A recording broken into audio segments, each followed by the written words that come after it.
नमस्कार, मी विशाल मोहिते, आरोज धनगरवाडी शाळेचा मुख्याध्यापक. आज आम्ही आमच्या लेकरांच्या सोबत वाहत जाणाऱ्या पाण्याच्या बाजूला बसलोय.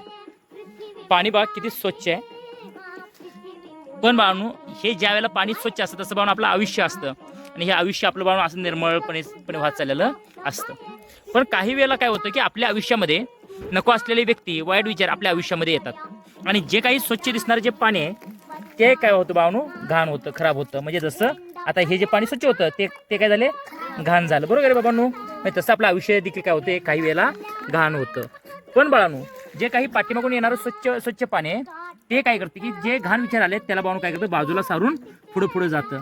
तसंच बाळांनो आपलं आयुष्य देखील असावं की त्याच्यामध्ये ते येणारे जे वाईट विचार आहेत ते आपल्या आयुष्यातून निघून जावं आणि काय व्हावं रे बाळांनो, आयुष्यामध्ये कसले विचार यावे, चांगले नवीन विचार यावे. बरोबर आहे रे बाबांनो, नक्की हा समजलं. म्हणजे आयुष्यामध्ये वाईट विचार येऊ द्यायचे, कायमस्वरूपी कसले विचार यायला पाहिजे बाबांनो, चांगले. कळलं का रे बाबांनो? ओके.